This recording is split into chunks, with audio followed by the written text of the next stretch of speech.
ሳላውቀያን ክፋት ደግነት እቅፋር ገሽኝ ባንቀልባ ጧት ማታ ሆድ ሲባባ ልጄን ስትይ ተጨንቀሻል የናት ፍቅር ዋጋ ከፍለሻል ማለኔ ተካሻል። ስሜ ጽዮን አይታባደር ይባላል። የምኖረው ከእናቴ ጋር ነው። ማለትም ያሳደገችኝ እናቴ ናት። ከአባቴ ጋር ከተለያዩ 7 አስናቁ ፍቃዱ ይባላል። የተወለድኩት እዚሁ አዲስ አበባ ነው። ያሳደገችኝ አክስቴ ናት። እስከ 17 አመት እሷ ጋር እየኖርኩኝ በመሃል ጸብ ተፈጠረና ሰው ቤት ገባሁ። የባለቤቴ ስም አባደር አወል ይባላል እና የተዋወቅነውም ሰው ቤት ሲሰራ ነው። በ1994 ማለት ነው ትዳር ተመሰረተ። በአመቱ በ1995 እሷን የመጀመሪያ ልጄ ወለድኩ። ከዛ 3 ልጅ ከተወለደ በኋላ ያው አባቴ ሁለተኛው ልጅ ትንሽ መጠጣት ጀምሮ ነበር። እናቴም ትንሽ ልታስመከረው ሞከረች።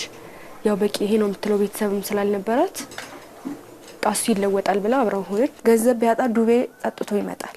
ብር ስጠኝ ስለው አይሰጠኝም። በቃ ቀንም ለሊትም ዝም ብሎ መደባደብ ነው። ስቃዬን አየሁ። በመሃል ልብሴን ይዤ እወጣለሁ። ልጅቷንም ቁጭ አድርጌ ሂጄ ዘመድ ጋም የዘመድ ነገር ምንም አይመችም። እዛም ሂጄ ተወሰነ ቀመጥና ነይ በቃ ምንም አላረግሽም ብሎ ደግሞ ተመልሼ እገባለሁ። ከዛ የመጨረሻ ሲመረኝ በቃ ዱላውም ሲመረኝ ምን ሲለኝ እዛ ሄዶ በቃ እኔ ፍቺ ነው የምፈልገው አልኩ። ተፋታ። ከደበት አካባቢ ተለያየን። ከዛ በኋላ አድራሻችንን አናውቅም። የኛንም አያውቅም እኛም እሱን አናውቅም።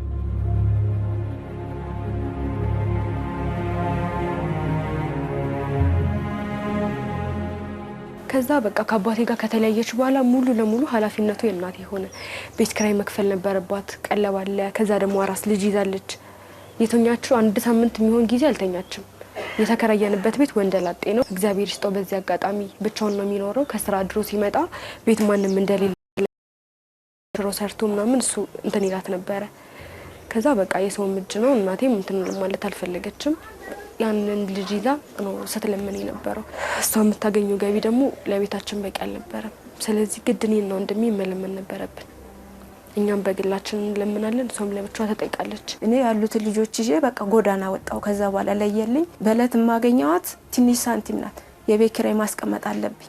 ከለዋ ላይ ግማሿን የቤት ኪራይ እያስቀመጥኩ ከለዋ ላይ ደግሞ የምትተርፈውን ዳቦ 1 ለ3ም ለ2ም ቡናም ተሰባስበን አንዳንድ ሲኒያችን ጠጥተን በዛ እንውላለን ቀኑን ሙሉ ማለት ነው። እስከ 9 ሰዓት እስከ 10 ሰዓት ቁርስ ማንበላበት ጊዜ አለ። ልጆቹም ለመዱ። በቃ አስለመርኳቸው። የለኝም ካልኩ አይጫኑኝም። ከሰው ጋር ያለን ግንኙነት በጣም ያነሰ ነው። ምክንያቱም በቃ ላይፋችንን ሳያቀበናል ብለን ለከሰው ርቀ ነው የምንኖረው። ምክንያቱም ለማኝ ናቸው የሚባል ነገር አለ። ምንድነው ምሳሪው የሚባል ነገር አለ። ጥያቄም ስላለ እናቴ ከሰዎች ሁሉ ርቃ ነው እኛን ያሳደገችን። እኛ ትምህርት ቤት የምንሄድ ከሆነ ከትምህርት ቤት መልስ ልብሳችንን ቀይረን ወደዛ ነው የምንሄደው ለምንለምንበት ቦታ እና አካባቢ ነው ቤት የምንመጣው እና ያንን አካሪዎች አይወዱም ነበር። ከዛ በቃ ልመናዬን ቀጠልኩ ለትለት። ከዛ ቀስ እያልኩ እየቆጠብኩ ምን እያልኩ ደግሞ ሳሙና ነገር ጀመርኩኝ። በዛ ያቺን የሸጥኳትን ቁጭ አረግና ደግሞ እሱ ኬጂ ይማራል። ኬጂ ልክ 9 ሰዓት ሲለቀቁ ከዛ እሱ እንደገና አዝዬ ደግሞ ያን የሸጥኩትን አላጠፋም። ቢያንስ ዳቦ ገዝቼ ያቺን ተከፋፍለን በቃ ምንም የለም ትንሽ ጊዜ እግርስ እንትን እስከምንድረስ የቤት ኪራይ ያስወጡናል፣ ብርዱን አንችለውም ብዬ ያን የሸጥኩትን ቁጭ አረግና እንደገና ደግሞ ሄዳለሁ ልጁን አዝዬ ያንን ከ9 ሰዓት ከ10 ሰዓት ድረስ እዛ ደግሞ ያገኘሁትን አግኝቼ ደግሞ መጣለሁ ለዳቧችን ማለት ነው።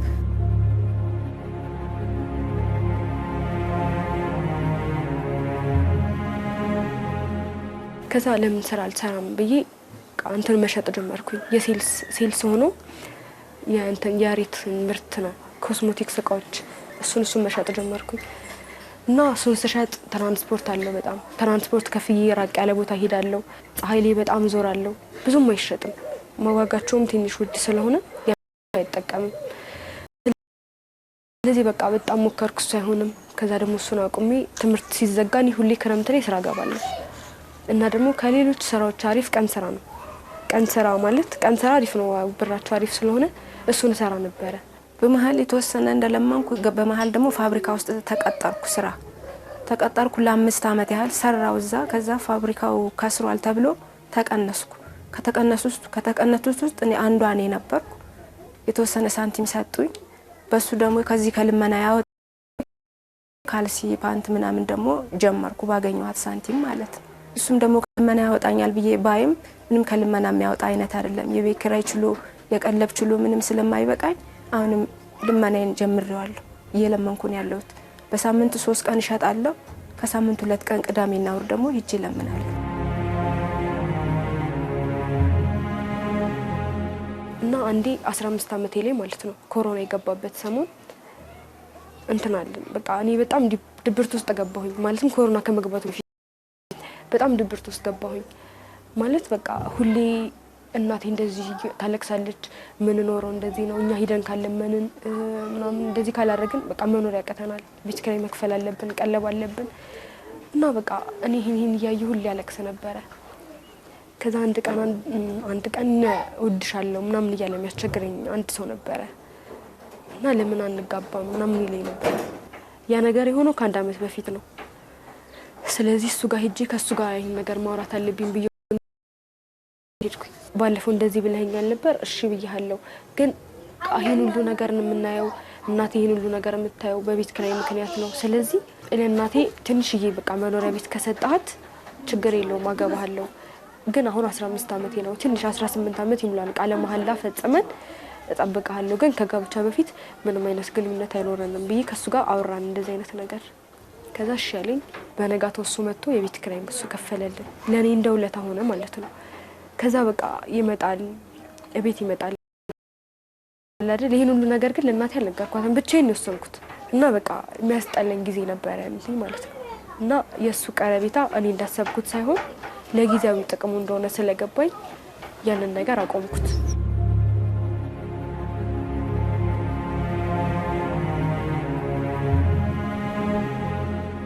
ወፍራም ነበርኩኝ እና ልብስም ምናምን የሀብታሞች ምናምን ሲሰጡን ስለነበር እናታችንም ንጽህና ላይ ጎበዝ ናት፣ በጣም ማጣጥባታ ልብስም ስለነበር ብዙ ሰዎች እንደውም ስንለም ምናምን ነው የሚመስላቸው።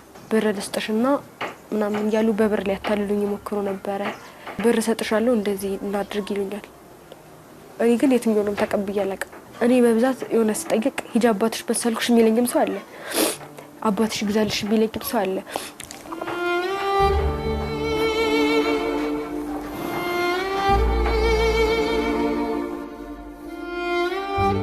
እና አባትሽ መሰልኩሽ የሚለኝም ሰው አለ እና ያኔ ቁጭ ብዬ አለቅሳለሁ። እኔ ወንድሜ ይመጣና ታቸው በቃ እያለ ያባብለኛል እና ያኔ እሱ ትንሽ ነበረ። እያደገ ሲመጣ ምናምን ከጓደኞቹ ጋር ሰፈር መቅረት ጀመረ። እሱ ሰፈር ይቀራል፣ እኔና እናቴ ብቻ ነን እዛ የምንሄደው። እየተዋልክ ምናምን ብለን አንጠይቀውም። እኛ እዛ ምሽተን ስንመጣ ቤት ማናገኝበት ሰዓትም አለ። ከዛ ደግሞ እኛን ቤት አስተኝታ እናቴ እሱ ልትፈልግ ትወጣለች ማታ። እሱ ከጓደኞቹ ጋር ተጫውቶ ማታ ይመጣል፣ ወይም ደግሞ እሷ ፈልጋ ታመጣለች ምናምን እና ያኔ ከጓደኞቹ ጋር ምናምን ገጥሞ ቤት መምጣትም አቆመ። በሳት ሱስ ውስጥ ገባ። ከዛ መክረዋለሁ፣ እንደዚህ ሆነ አሳድጋን እንደዚህ ሆነን አድገን ለምን እንደዚህ ትሆናለህ፣ ለምን እንደዚህ አናደርግም ብዬ ሁሌ መክረዋለሁ። ከዚህ በኋላ አላደርግም ብሎ ያለቅሳል፣ ይጸጸታል። ከዚህ በኋላ ብሎ ግን ደግሞ ሱስ ነበረበት። ከዛ ሱስ ምናምን ጠቀም ስለነበር በዛ ምክንያት እስር ቤት ገባ። እስር ቤት ነው ያለውና የእስር ቤት ቆይታውን በጣም ስቃይ ላይ ነው። ይዤ የምሄደውም ነገር የለኝም። በ20 ቀን በ15 ቀን ሽሮም ያገኘሁትንም ቆሎም ቢሆን ያገኘሁትን ይዤ አየዋለሁኝና ያለውበት ሁኔታ በጣም ከባድ ነው።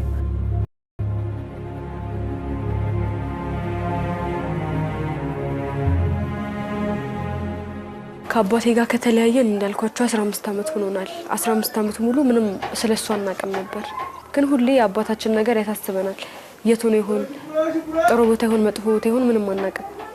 ስለዚህ ከአባታችን ጋር መኖር እንፈልግ ነበር። ምክንያቱም እሱ በፊት ላይ ወጥቶ ብር ባይኖረው እንኳን ለእያንዳንዳችን ከረሜላ ይዞልን ይመጣ ነበረ። አብሮ ቢሆኑ ብለን በጣም እናስብ ነበረ። ስለ አባታቸው ከተለያየን ቀን እንዳለ አናውቅም ነበረ። ከዛ የተወሰነ ሰዓት የቆየ እንደተሰማት አላውቅም። አባቴን ማየት እፈልጋለሁ፣ የት ነው ያለው ብላ ትጠይቀኛለች። እኔ የት እንዳለ አላውቅም፣ አድራሻውንም አላውቅም ነበረ ምላት። ከዛ በስንተኛው ቀን ነው ቃል ገዛ የራሴን ካልሲ ምናምን ለማምጣት ሲሄድ እዛው አጣና ተራ ነው የማመጣው። ሲሄድ አየሁት በርቀት ላይ ያለበት ሁኔታ በጣም ከባድ ነው፣ ስቃይ ላይ ነው። ከሞት አፋፍ ነው እሱ ራሱ ያለው። የክረምቱ ጥርግራጊ ጭቃው ቆሻሻ ሁሉ በላዩ ላይ እየፈሰሰበት ነው እዛ ስር ተኝቶ ማዘነን እሱ ጋር ሄደን ደግሞ ምንም ልናደርግለት አልችልም። ምክንያቱም እኛ ራሱ ቤት ኪራይ እየተቸገርን እየኖርን እሱ ጋር ሄጄ ምን አደርገዋለሁ? እኔ 22 ዓመቴ ነው። የመጀመሪያ ልጅ እንደሞ እኔ ደግሞ ማድረግ አለብኝ። እነሱ ባይጠብቁም ያለንበትን ሁኔታ በርግጥ ያውቃል። ግን እኔ ደግሞ ለሱ ነገር ሳላደርግለት ምንም ነገር ማድረግ አለመቻሌ ሁሌ የሚያሳስበኝ ጉዳይ ነው እና በቃ ምንም ማደርግለት ነገር ስለሌለ አይቼው ብቻ ከርቀት መለስ ነበር እና ያኔ ሳይሽ ግብዳ ነበርሽ ምን ነው ከሳሽ ምናምን አለኝ። እሱ እዛ ሆኖ ድልድይ ስር እየኖረ የሚያሳስበው የኔ መክሳት ነው ማለንኩም እንዴ ምን ችግር አለው ምናምን ብዬ አረሳሰውት። ከዛ በቃ እንዴት ናችሁ እኔ እንዲኮ ለእናንተ ዳቦ መግዛት አቃተኝ ምናምን እሱ ድልድይ ስር ሆኖ ለኛ ዳቦ መግዛት ነው የሚያሳስበው።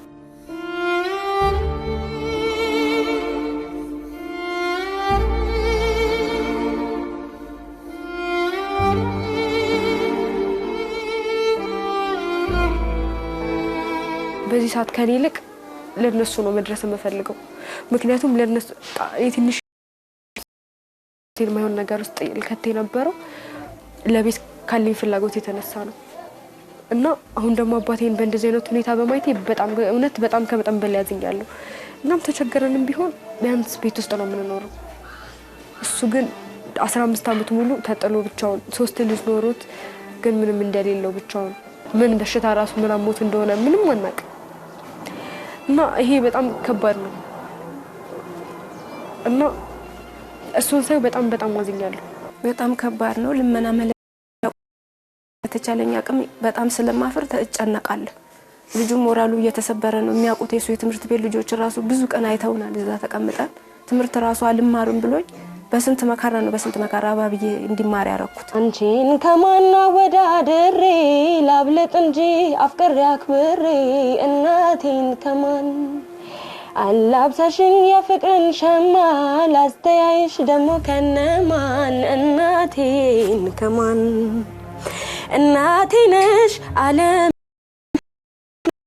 ነው ህመሜ ሰላሜ ነሽ ለኔማ በዋልኩበት ከተማ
የጽዮናዊት አባድርን ታሪክ ነበር አይተን የተመለስነው። ጽዮናዊት አባድር እንግዲህ የዛሬ እየተከበረ ያለ ሴቶች ቀንን በደንብ ትመስላለች፣ በደንብ ሴቶችን ታነሳለች፣ የሴቶችን ችግር ታሳያለች ከምንላቸው ሴቶቻችን ወይም በብዙ ፈተናዎች ውስጥ ህይወትን እየገፋች የምትገኝ ወጣት ልጅ ናት። በዚህ ውስጥ ደግሞ ኑሮን ከመግፋት ባሻገር በዚህ በኩል ለአባቴ መድረስ አለብኝ ብላ ለአባቷ ለመድረስ የምትጥር እናቷን ለመደገፍ የምታትር እንዲሁም ደግሞ ይሄ ሁሉ ፈተና ሳይበግራት ከትምህርቷም ሳትጎድል ትምህርቷን እየተማረች የምትገኝ በትምህርት ብቻም ሳይሆን ደግሞ በሙያ ራሷን ለማብቃት በየቀኑ ራሷ ላይ የምትሰራ ጠንካራ ወጣት ናት።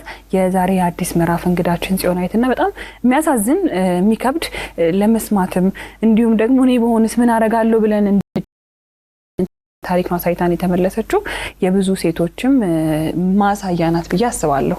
አዎ ያው እንግዲህ ህይወታችንን ለመግፋት በልተን ለማደር እንዲሁም ደግሞ ምንኖርበት ቤት ያስፈልገናልና ይሄንን ሁሉ ነገር ደግሞ ለማሟላት ገንዘብ ዝም ብሎ አይመጣም። በተለይ ደግሞ ወላጆች ሲለያዩ ጫናው ልጅ ላይ ይመጣልና ሁለት ወንድሞች አሏት። ስለዚህ የእናቷንም የአባቷንም ደህንነት ደግሞ ማወቅ ትፈልጋለች። የነገ ህልሟን ለማሳካት ደግሞ መማር መለወጥ እንዳለባት ታውቃለች። ይሄንን ለማድረግ ደግሞ አንዳንዴ ህይወት አስገድዶን ወደማንፈልገው አይነት ስራ እንገባለንና በምን አይነት መልኩ ህይወቷን እየገፋች እንዳለች በተለይ እናትየውም እንዲሁም ደግሞ አባትየውም ያሉበትን ሁኔታ አይተናልና ያው አዲስ ምዕራፍም ስንል ካሉበት ከዛ ህይወት አውጥተን ወደ አዲስ ምዕራፍ መናሸጋግራቸው በመሆኑ በሴቶች ቀን ደግሞ እንዲያለ አስተማሪ ታሪክ ያላቸው ሰዎች ደግሞ ስናገኝ ያው ለሌሎችም መሆን ይችላሉ፣ ማስተማር ይችላሉ። ወደኛ እናመጣቸዋለን። አዎ እርግጥ ነው የጽዮናዊት ቪዲዮን ያየ በገሪነትን ይማራል ብዬ ነው ማምነው። ምክንያቱም በተደራረበ ፈተናም እንኳን የአልሸነፍ ባይ ስሜት አለ። ምክንያቱም ነገን የማየት ህልም አለ። እናም እንግዲህ ጽዮናዊት ብቻዋን አይደለችም። ስቱዲዮ ውስጥ ከእናቷ ጋር ነው ያለችው። አብረን ቆመን እንቀበላችሁ። እንኳን ደህና መጣችሁ። አረፍ በሉ። እንኳን ደህና መጣችሁ። እንኳን ደህና መጣችሁ። እንዴት ናችሁ? አምሮባችኋል። የሴቶች ቀን አይደለ? ያው እንኳን አደረሳችሁ ብለን ነው የምንጀምረው። ጠንካራ ሴት ምሳሌዎችም ጭምር ናችሁ። ብዙ ችግሮችን አልፋችሁ ነው ዛሬ ከኛ ጋር የተገናኘ ነው። ለጽዮናዊትም ለእናትሽ ለወይዘሮ አስናቁም እንኳን አደረሳችሁ። እንኳን አብሮ አደረሰ። ወይዘሮ አስናቁ ከባለቤቱ ጋር የተለያዩበትን ጊዜ እስቲ ያስታውሱ መለስ ብለው። 2001 ሊገባ ትንሽ 3 ወር ሲቀረው ነው ከሱ ጋር የተለያየ ነው። 2001 ላይ ሶስተኛ ልጅ ይወለድኩ 15 አመቱ ነው ከኔ ጋር ከተለያየ። ጽዮናዊት እንግዲህ ዳቦ መግዣ ብዬ መጠየቅ የጀመርኩት በልጅነቴ ነው ብለሽን ነበረ። እንዴት እሱን አንድ ስራ ነው ገንዘብ ማግኛ ዘዴ ነው ብለሽ አወቅሽ? ለመድም በቃ ችግር ስትሆኚ የማይለመድ ነገር የለም። እናቴም በቃ ባሳለፈችው ነገር ሁሌ ትበሰጫጫለች። ምክንያቱም እኛን ከመውለዷ በፊት ቆንጆ ምናምን ጸጉራን ወንድሜ ስትወልድ ነው እንደዚህ በመቀስ ይቆረጠችው። ጸጉሯ ቂጧ ጋር ነበረ። እኛን ከመውለዷ በፊት በቃ አሪፍ ሴት ነበረች እና በቃ በፊት የነበርኩበት ህይወት ምን ነው ባልተፈጠርኩ ግደልኝ ብላ ሰቀሰቅ ነበር።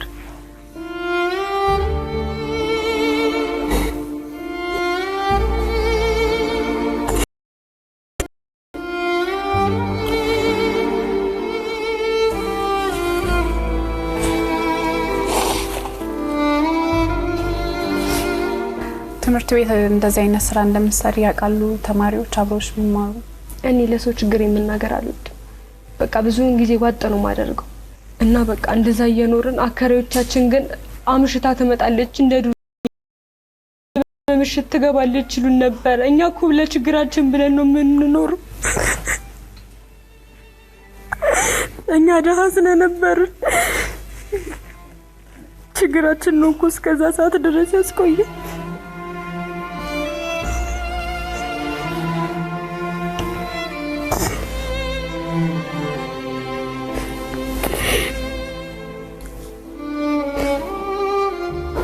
ወይዘሮ አስናቁ በጎረቤቶቹ በቅርብ ሰዎቹ በቃ እኔ ለምኜ ከመመጣው የራሴ ብሶት በጎን እያለ የነሱን ፊት ማየትና ወጥቶ መግባት ነው የሰለቸኝ። በቃ ወይዘሮ አስናቁ እንግዲህ ከልመናው ለአንዴና ለመጨረሻ ጊዜ ብትወጡ ለእርሶም ለልጆቹም የሚመኙት ነገር ምንድን ነው? ልጆቼ በቃ ከዚህ ከጎዳና ላይ አንስቼ እነሱን በጥሩ ሁኔታ ማሳደግ ነው የምፈልገው፣ የሰው አይን እንዳያይብኝ። እንግዲህ ጽዮናዊት ያንቺን ታሪክ ቅድም ስናይ ቤተሰቦችሽን በተሻለሽ መጠን ለመደገፍ እናትሽን ትረጃለሽ፣ አባትሽን ደግሞ ለ13 ዓመታት ያህል ከእናንተ ጋር ስላልነበር የዛሬ 2 ዓመት ግን ከአባትሽ ጋርም ተገናኝታችሁ ነበር። ሁሌ አባትሽን የምትዩ ነገር ደግሞ ከጎዳና ላይ ያነሳለው ነውና እስቲ ከአባትሽ ጋር ከተገናኛችሁ በኋላ ያለው ነገር እንዴት ነው? የተገናኛችሁበት የመጀመሪያ አጋጣሚስ ምን ይመስል ነበር? በሰዓቱ የመጀመሪያ ያየሁት ቀን አላናገርኩትም። አይቼው ከርቀት ነው የተመለስኩት። ለምን? ምክንያቱም እኔ እንደዛ አልጠበቅኩም ነበረ። በጣም ነበር ያዘንኩት። እኛም በእንደዚህ አይነት ሁኔታ የኛ ቤተሰባችን ኑሯችን እንደዚህ መበተኑ፣ ወንድሜም እንደዚሁ በቃ የሚጠይቀው አጥቶ አይዞህ የሚለው አጥቶ የሚመክረው አጥቶ አሁን ሱስ ውስጥ ነው ያለው። ከዛ ደግሞ በሱሱ ቤት ሄዶ የሚጠይቀው ሰው የለም። ይሄን ሁኔታ ሳይ በቃ ቤተሰባችን እንደዚህ ሆኖ መቅረቱ ለኔ በጣም ከባድ ስለነበረ የመጀመሪያው ቀን አላናገርኩትም ነበር። ወይዘሮ አስናቁ በእነዚህ ዓመታት ሁሉ ትልቁ የእናትነት ፈተናው ምን ነበረ? ፈተናው በቃ ወጪ ማጣት። ልጆቼ ጠዋት ቁርስ ከበሉ ማታ እራት ነው የሚበሉት። ጠግበን እንኳን እንጀራ አይረባም በላ። ከባለቤቱ ጋር ለመጨረሻ ጊዜ የተገናኙት መቼ ነበር? ከተለያየን ጀምሮ እኔ ከሱ ጋር ተገናኝቼ አላውቅም። በምን አይነት ሁኔታ ውስጥ ሆኖ ነው ያገኙት? በጣም በጉስቁልና ያልጠበቅኩት ሁኔታ ተጎሳቅሎ አርጅቶ ታሞ ተኝቶ ነው ያገኘሁት። ሰውነቱ ሁሉ ተቀይሮ አባብጦ። ምን ነበር የተሰማውት የዛን ሰዓት? ወቅቱ በጣም ከባድ ሐዘን፣ በጣም ደነገጥኩ፣ አዘንኩ ብዬ ቃል ምንም አቅም ስለሌለኝ እያየሁ አዝኜ ዝም አልኩኝ። እንግዲህ የጽዮናዊት አባት ዛሬ እዚህ ስቱዲዮአችን ይገኛሉ። እሳቸውን እንቀበላቸውና ደግሞ ትንሽ ቆይታ እናደርጋለን።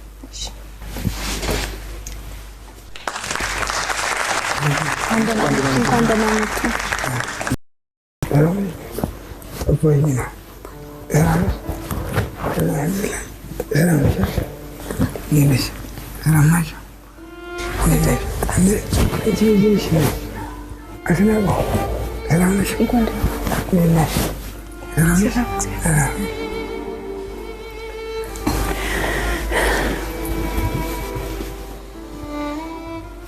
ሚኪያስ አባድር እንግዲህ የነበሩበትን ሁኔታ ጽዮናዊት ስታነሳቸው አይተን ነበረ።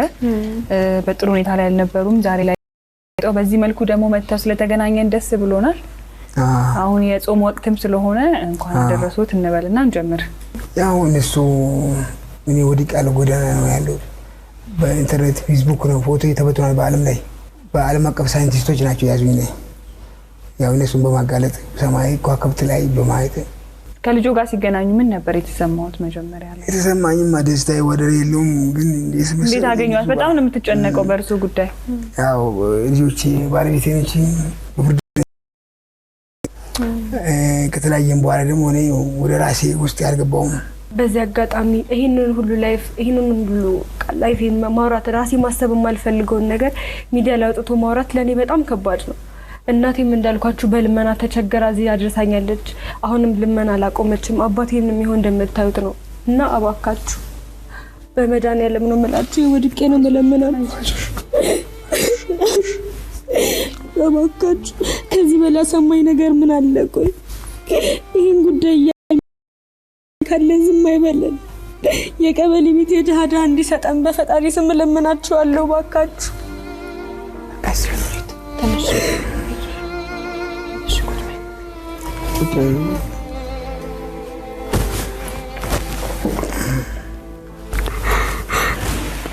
ለኔ በጣም ከባድ ነው። ግን ከኔ በላይ ውዱ ህይወት የእናቴና የአባቴ ሁኔታ ነው። እባካችሁ አባቴን ከጎዳና ላይ አንሱልኝ፣ እናቴንም ከጎዳና ላይ ከልመና ላይ አንሱልኝ።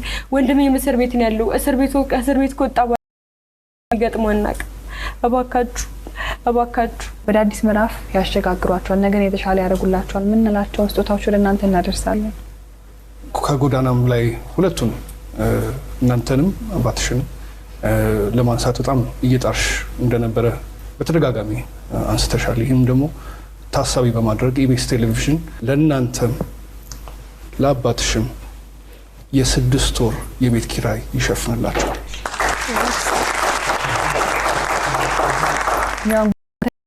ኖሩት ለእናንተ የ6 ወር ለብቻችሁ፣ ለአቶ አባድር ደግሞ አንቺም ከጎዳና ላይ እንዲነሱ በጣም በተደጋጋሚ ጥያቄ ስላቀረብሽ ለሳቸውን በግላቸው የ6 ወር የቤት ኪራይ ተበርክቶላቸዋል። ከዛ በተጨማሪ ደግሞ ስራ ሰርታችሁ ራሳችሁን ደግፋችሁ አንቺ ነገ ቤተሰቦችሽን ደግሞ እንድትደግፊያቸው ኢቢኤስ ቴሌቪዥን የመነሻ ካፒታል ገንዘብ ያበረክትልሻል። ያው ልጆቹን ለማሳደግ ብዙ ሄዱበት መንገድ አለ።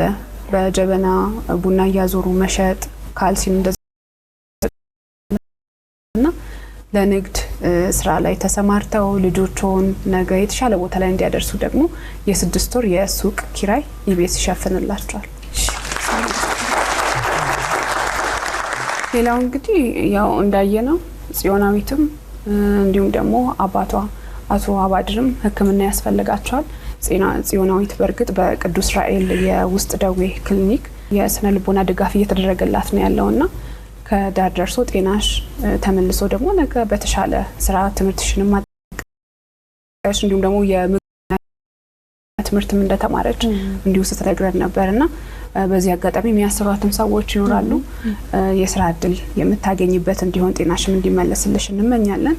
አቶ አባድርም እንደዚሁ የጤና ሕክምና ያስፈልጋቸዋል። እኛ እንዳየነው በተለይ ከአይምሮ ጤና ጋር በተያያዘ በዚሁ የሚያግዟቸው ደግሞ ኢትዮጵያውያን ይኖራሉና የሕክምና ባለሙያዎች በዚህ አጋጣሚ ጥሪ እናቀርባለን። እንዲሁም ደግሞ በአገር ውስጥም በመላው ዓለም ላላችሁ ደጋግ ኢትዮጵያውያን ይህንን አጋጣሚ አይታችሁ ዝም እንደማትሉ ፍጹም እምነታችን ነው። በዚህ በታች በምታዩት አድራሻ የጽዮናዊት ቤተሰብን እንድትረዱ መልእክታችንን እናስተላልፋለን። ስለተደረገልን ነገር በፈጣሪ ስም እናመሰግናችኋለን። እግዚአብሔር አምላክ የአገልግሎት ዘመናችሁን ይባርክልን።